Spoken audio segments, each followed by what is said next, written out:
everyone, this is Chef Malaka here, and today I'm going to show you I'm soaking this. This is a meal that I'm really craving back home from Tsibani. I'm going to make it. I'll show you all the details. We're going to soak this. When this is, we're going to soak it up for overnight. And really on this journey, it's going to be fun. If you are from Togo or from Ghana or West Africa, wherever, do everybody call it differently. The Tsibani is based on, it's made with beans. It's very delicious. When I went home last June, it has been a long time since I ate Tsibani. So, let's get started. Drain our water, rinse it really good, and then we can soak it.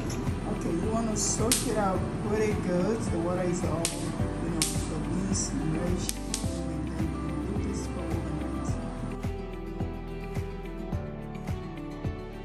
Hey everyone, this is Shamalaka again. It's next day. We're gonna cover beans. Rinse them very, very well. You wanna make sure that you rinse them a couple times, just to make sure that everything is clean. Sometimes you may find some that can take them out, and we're gonna go to process of blending. You have to have a good blender, guys, because beans, although it's been in water for a long time now, you can see my blender. I have a magic blender. I love it. It blends very nice. Okay, you want the consistency. You don't want it to have a lot of water.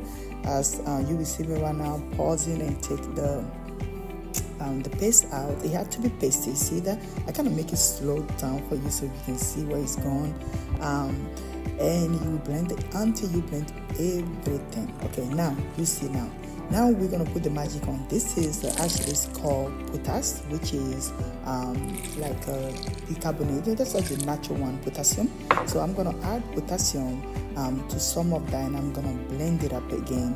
I just want to mix that mixture, and you will see exactly when I finish that, the portion of that will be a little different. It look a little bit like a bluish or greenish, I don't know, but you will see it's different. So you want to make sure that all your beans are all blend up, everything. Okay, don't leave none. Okay, like you see it right there, because I make it like, and that's the pan. You don't have to make that much that I made. You can mix yours, according to your family. I think I have like a good 5 cup when everything was done, was swelling up, because when you put the beans in the water, it was swelling up. Next day the size is different, but you can do 1 cup to do this, to try them to see. But this is like, again, Tsibani is a little bit of work, but by the time you get used to it, it's delicious though. You guys know good food takes time. Okay, so patient. Again, you see me there blending and blending again. And while you're blending, you want to try to beat it. We call this tea process. You want to blend. You see the potassium right there. I'm trying to shake it just to make sure that I incorporate all my potassium. Okay, we call it potassium French. Just to make sure that everything. It's kind of like you can also use bicarbonate if you want to, or baking powder if you want to. But the thing is with baking powder, it probably won't give you that taste. This is like a natural one. It looks like a rock right from the ground, but there's a flavor that it does give. Okay, so you see me right there. I'm mixing the whole thing now, and I'm gonna whoop it for a while. And sometimes if you want it to be fluffy, you can use a whisk to whoop this area, this section. But I just use this, spatula is fine. So you can see that's what I'm talking about. It changed the color a little bit. Okay, keep whipping. Just want to make sure that everything is well incorporated. This is delicious, guys. If you're able to try, and this is really is vegan. Because some of you guys are trying to find a way. You can actually like that. You can also do a pancake. It's so much you can do with this type of of bean flour. So much.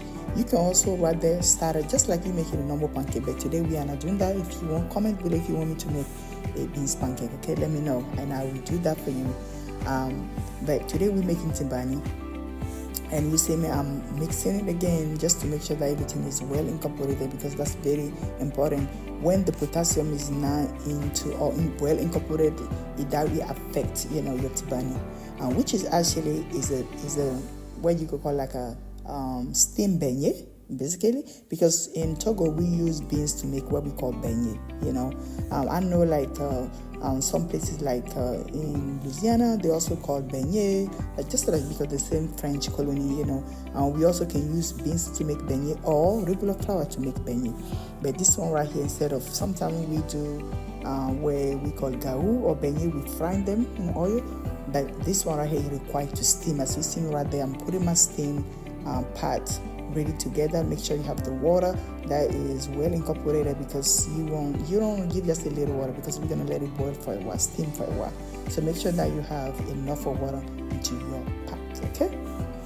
And get something that is larger, have room so the steam can go inside, because that's what make it, the vapor, that's what make it to cook very, very nicely. You don't want it to be one side cook and the other one no. Who want to eat raw beans? No one. Okay, so now you see me there, what I'm doing, I'm just gonna go there and put them. You can use whatever, and I think at the end I use also the silicone because I'm running out of the cupcake things.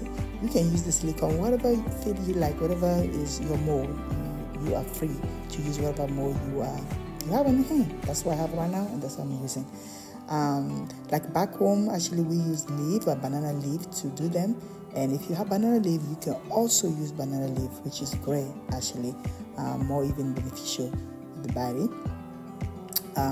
You can go in and just, as you see me doing, take them the size that you want it. But the thing is with the beans is, it will rise just a little bit, not too much, okay? Because the bicarbonate or the potassium is not really like to give you like a rise, okay? They will rise just a little bit. And I think it will flatten up a little bit more when everything is cooled down. So you see me there, I'm also going to do the top. If you have one of those steamer that you don't have a top, that's fine. Do what do whatever, or use whatever you have in hand. This is not really a recipe that we have to go get. But if you have just a pot, you don't have the steamer, you can also put like a cloth, underneath. And then pour your stuff. My grandma used to do that back home, because back home we don't have a steamer pot, okay? Or they can put like a corn husk, and then put that in, cover it up, and cover some more, just because we want to steam, right? And we're gonna let that, see that, voila, beautiful. You see how it turned? It is beautiful, guys. The smelling is just, the aroma is just beautiful. As you can see right there, is they're ready to go. So the next thing for you to do is just to pick them up. And I'm making this, guys, look, it's hot because the steam. I don't know if you can see that, me catch that, it burned me. So wisely, you see me, I didn't try that anymore. Use the a spatula or something to grab them, and I think I use this one. Actually, like I was prepping, when I was doing this, I was prepping to move. My house, so a lot of things already been packed up. So I don't have a whole lot. So I'm just working with what I have. And then you just put them in a container. But as soon as you put them in another container, you want to make sure that you close that so you can, keep them warm and nice, okay? Because with the beans, once they are cold, they tend to be a little bit hard, okay? You don't want that. And the other way that you can do to minimize that, you can make yours a little bit runny, not too runny, okay? Because you don't want it to be, you still want it a consistency.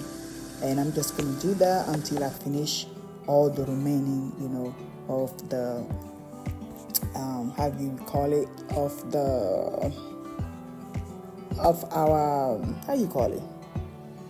the bean space or whatever. And you see there, they are ready to just snatch it. You see me right now. So you're going to take them, peel them. That's like you're doing a cupcake, okay? If it was the banana leaf, I don't have to do that, of course. I just, take the banana leaf out and cut them into pieces, shape that you want it. There's no any requirement shape. You can do triangle, you can do whatever you want to design this. And you see me there, I'm putting more. Because I'm going to share that. I'm trying to share that with my family. It is delicious, guys, and it's very filling. I mean, you want something to eat and just like full, for a couple hours. I'm telling you, trying this steam beans beignet. Okay, so what did I do here? I will show you what I did. Is basically oils and some pepper, and I also have some black pepper, I believe, and some salt. That's it, really. And just mix that all together. You can use cayenne pepper or chili pepper, whatever you want it, and mix it very, very good. And then you can see me, I'm gonna pouring up that over this, and we're gonna give it a good mix. Basically, that's what that is. It's not. It's not. And if you have, some of you guys have like a chili paste, you can also use chili paste with some olive oil or sesame seed oil. I do prefer sesame seed oil, just to give you that roasty, flavor if you want to. You can also use olive oil. Okay, you are free to do however it's good for you. And once you mix it, I'm trying to get to that page, onto the scene. Once you mix it, it's all good to go. You can just go ahead and pour it into your plate, and you are ready to mash this. And I think what I did also